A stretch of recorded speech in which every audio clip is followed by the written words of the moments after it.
सब दिक्कतें तो सर्वप्रथम तो दिक्कत है सार्वजनिक जगह की। गांव में सार्वजनिक जगह की बहुत कमी है, क्योंकि बहुत बड़ा गांव है, बहुत बड़ी जनसंख्या का गांव है। दूसरा, उप तहसील मुख्यालय वहाँ पे है, बहुत सारे विद्यालय हैं और सरकारी काफी उपक्रम हैं, बैंकें हैं, हॉस्पिटल, हमारा सबसे बड़ा हॉस्पिटल है सामुदायिक, जो आसपास के कम से कम 15 से 20 गाँव के लोग उस गांव में रोज आवागमन रहता है। सबसे बड़ा बाजार है, बाजार होने के कारण रोज भीड़ भाड़ का इलाका रहता है। और जब भी जैसे त्योहार होता है, शादी ब्याह का सीजन होता है, तो बाजार में फुल जबरदस्त भीड़ होती है।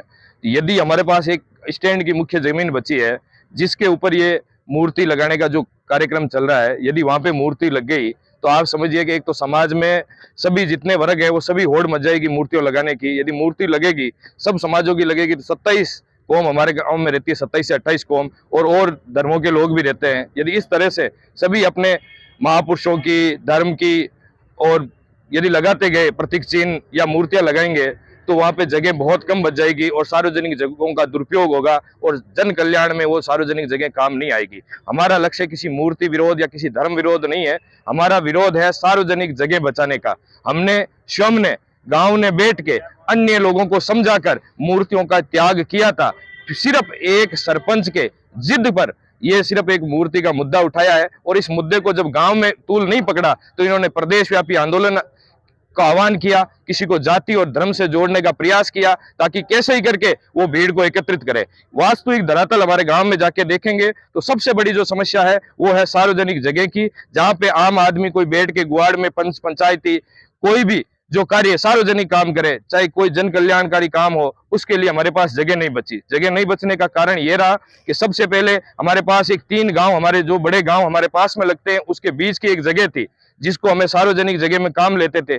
चुनाव के दौरान वहां पे बूथ है, बूथ के दौरान सरकारी चुनाव जो भी कार्यक्रम होते थे वहां सभी कार्यक्रम वहां होते थे। गांव की कोई भी चौपाल होती थी वहां होती थी, आमजन बैठक होती थी, धर्म सभा होती थी, हर तरह के कार्यक्रमों में काम आती थी। उसे सरपंच साहब ने अपने सरपंच साहब व सचिव साहब दोनों ने मिलकर इस तरह से षड्यंत्र रच के वहां पे पहले अवैध रूप से नीलामी करने का प्रयास किया और नीलामी की, जिसे गांव वालों ने आगे भी उसके लिए प्रयास किया। उसके बाद अपना खुद का जाली तरीके से पट्टा बना लिया, गांव वालों को भरमाया, गांव वालों को बोला गया कि वहां पे मैं उसको सार्वजनिक काम लूंगा, बस स्टैंड करूंगा, जिम बनाऊंगा, इस तरह से कह के आज अपना स्वयं का कब्जा कर लिया।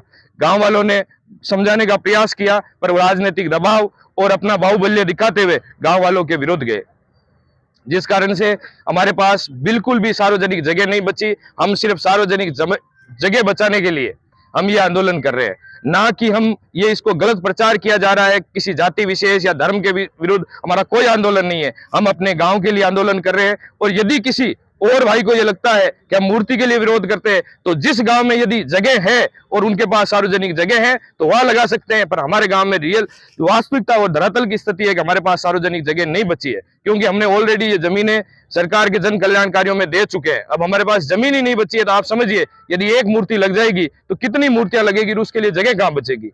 यदि हमारा सुनने में कि सभी समाजों को एकत्रित किया, बैठक की थी, उस बैठक में अलग अलग समाजों ने निर्णय लिया कि उनको इस जगह पर दी जाएगी, उसको उस जगह पे दी जाएगी। ये सिर्फ इनकी बारी आई, उस टाइम गांव के लोग विरोध में आ गए। आपका कहना और उनकी जो बात रखने का जो तरीका था वो वास्तविकता, उन्होंने इसी तरह से लोगों के सामने ये बातें पेश की।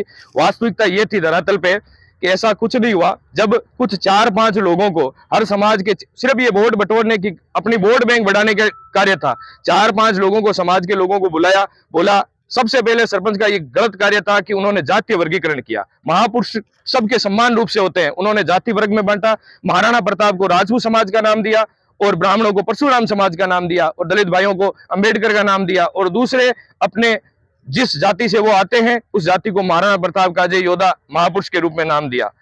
बिल्कुल उन्होंने वर्गीकरण करके उनको बुलाया, बुला के बोला कि इस तरह से में हम मूर्ति लगाते हैं। जब बड़े बुजुर्गों से बातचीत हुई तो बड़े बुजुर्गों ने कहा मूर्ति नहीं लगानी है, यदि सरपंच कोई जन कल्याण कार्य करता है तो हम उसके साथ हैं। मूर्ति का हमारे गांव में बैठ के बकायदा जो अन्य समाज थे जिन्होंने मूर्ति त्यागने का निवेदन किया और उन्होंने त्याग भी दी, उन्होंने कहा हम मूर्ति नहीं लगा रहे। सिर्फ सरपंच साहब अपने जिद, सिर्फ सरपंच परिवार ही एक जिद में है, बाकी कोई इस जिद में या किसी जाति के लोग उसके साथ नहीं है। सिर्फ 2-4 लोगों को लाके ऐसे प्रयास करते हैं, पूरा हजूम बनाते हैं। जिस जगह का आप विरोध कर रहे हो वो जगह सार्वजनिक जगह है या फिर किसी एक आदमी की है जिसने दान दी है? नहीं, ये हाँ, ये भी भ्रम फैला गया। आपका बात बहुत आप सही है, आपका सवाल है। सार्वजनिक आम गुआड़ है, इसकी भी एक कहानी बता देता हूँ। सरपंच साहब ये कहानी पूरी चारों तरफ फैला रहे हैं कि 4.5 बीघे जमीन हमारे किसी समाज के एक व्यक्ति ने उनको डोनेट की। ये ऐसा नहीं है, ये हमारे ठाकर साहब की एक जमीन थी जो गलतीवश किसी व्यक्ति के नाम चढ़ गई, जिसके बाद गांव वालों ने बैठ के उनको पैसे देके उन्होंने न्यायालय में गांव वालों ने मुकदमा जीता। उसके बाद उन्होंने समर्पण करके और आम गुआड़ में छोड़ दी गई थी। आज उस आम गुआड़ का वाक्य सिर्फ एक जातीय संघर्ष करने के लिए उसको इस रूप में दिया जा रहा है, ताकि ये जातीय वैमनस्यता बढ़े और गांव में अशांति फैले, और कोई कारण नहीं है। और गांव वाले जो आज चाह रहे हैं वो सिर्फ शांति और गांव में भाईचारा भावना बढ़ाने के उद्देश्य से ये कार्य किया जा रहा है। सार्वजनिक जमीन बचाई जाए, गांव में भाईचारा रहे और शांति बनी रहे, इसके लिए ये कार्य किया जा रहा है।